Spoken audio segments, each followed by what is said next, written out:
It seems this story is missing one puzzle piece, and that piece is you. Borderline 2025. A recap that will make you check your door locks twice. Let's go. Paul and Sophia are all set to immortalize their marriage. But as they say, don't rush to congratulate the newlyweds.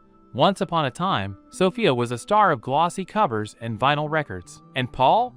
Paul was that guy flipping through her photos with a pack of wet wipes nearby, dreaming of a fateful meeting. Well, his moment came. With a dull rose in hand, he marched straight to her house. But romance? Nowhere in sight. Security guard Belle greeted him instead. "Get lost," said Belle, and then Paul drops the million-dollar line. "You know, Sophia only does puzzles with you out of pity because your wife is dead." Belle tensed up, and Paul suddenly pulled out a knife. "I'm going to end my life. But first, play Sophia's role and confess your love for me." Belle froze, while Paul was already planning a wedding, with a best man, a cassowary chapel, and even a Rajput wedding knife. Because, you know, wedding knives are totally normal, or not. When Paul suggested Belle figured the guy was just overacting. Spoiler, he was wrong. Paul stabbed him right in the heart and headed straight to the house to wash his suit, take a bath, and, apparently, have a lovely evening. But the fun didn't last long. The cops rolled up to the house. Fast forward 6 months. Sophia had nearly forgotten about the incident and was having fun with her new boyfriend, Will. Everything seemed fine, but then, ta-dam, her past unexpectedly showed up. Not the psycho, but Belle, who had somehow recovered from the severe wound. The girl greeted him cheerfully and showed him the puzzle she'd finished in his absence. But she couldn't find the last piece, the one revealing the girl's face. Feels like a red flag, but no one's noticed yet. After that, the man headed home to his beloved daughter, Abby, to end his day on a happy note. Meanwhile, a strange guy received a letter from Paul. Of course, with the help of his dim-witted buddy, GH, Paul managed to escape from the mental hospital with his new girlfriend. Instead of simply unlocking the door using the code Paul had conveniently written in big letters in the letter, this genius just broke it open with a crowbar. Intellectual elite, no doubt. He loaded Paul's red crate from the warehouse and hit the road. Meanwhile, the girl herself was having fun at a nightclub with her beloved Will, completely unaware that the biggest problem in her life had just escaped from the mental hospital and was heading straight for her home. So, when she returned home, she found the police waiting with Belle. Paul's assistant, Penny, had already begun her wicked deeds with random strangers. And while Belle was telling Will that on that fateful evening, besides receiving a marriage proposal, he also got his spleen ruptured by that wretched knife. Only a foolish psycho would call the police on himself afterward, which is why they managed to save him. But suddenly, the phone rang.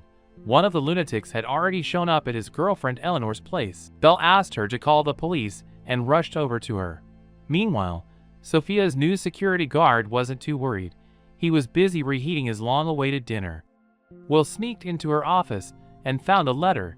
It clearly upset him, but we aren't told what it says just yet. The police responded to Eleanor's call, but they weren't too concerned about a man casually strolling down the street in such a densely populated area. Sophia suggested starting a new puzzle, but Will suddenly started rambling that he was the puzzle, one that she'd eventually just toss away. The girl didn't understand where that came from but tried to patch things up. By the way, the security guard never got to enjoy his dinner. A red crate appeared on the road, and he had to go check it out. Just then, the lights across the entire property went out. Sophia explained to Will that this kind of thing happens to her quite often, but usually, her security guard takes care of it. Not this time, though.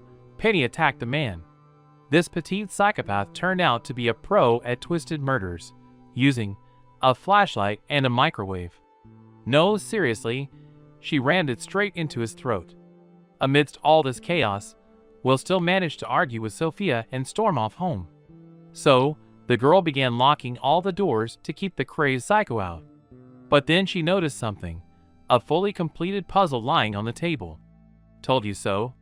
Moments later, Paul appeared right behind her. At that moment, Will turned the lights back on, and Paul started acting as if he'd just returned home from a business trip to his beloved wife. But Sophia made it clear that her feelings didn't quite align with that. While she tried to open her heavy doors for Will, Paul simply knocked her out cold. Now it was time to prepare for a twisted wedding. We immediately cut to Eleanor. Belle had managed to arrive before all the chaos unfolded. When Belle returned home, Eleanor was confused about where the police officer had disappeared to. But as viewers, we're treated to quite the amusing sight. While the officer was practicing his dance routine for tomorrow's performance, he noticed that the chain from his bike had gone missing, stolen by GH, who intended to use it to finish him off. As GH dragged away the officer's body, Belle's car suddenly rolled up, something GH didn't have time to notice. Belle quickly told his family to get in the car while he went searching for the officer. However, he failed to spot the body in the back of the pickup truck. When Belle returned to his car, GH was already waiting for him inside. He tossed Belle's gun aside and ordered him to drive to Sophia's house.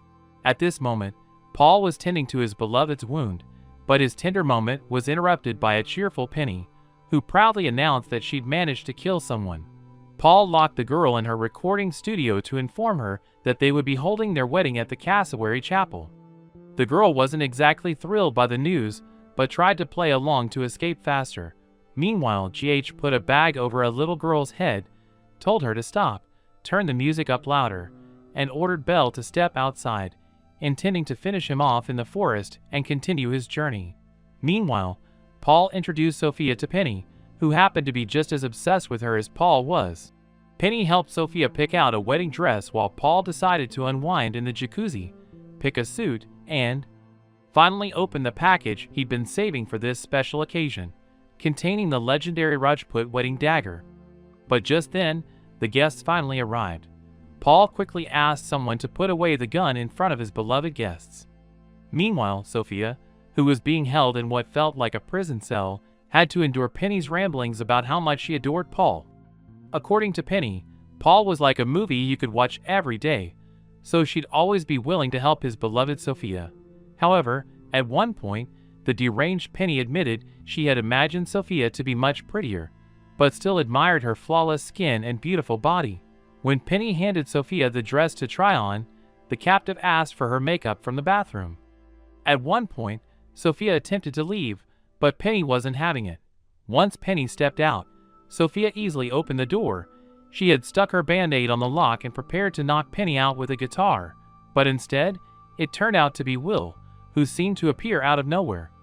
Looks like this guy's in for a rough night. Meanwhile, in the living room, the wedding rehearsal was underway. Abby was told she'd be the flower girl at the ceremony.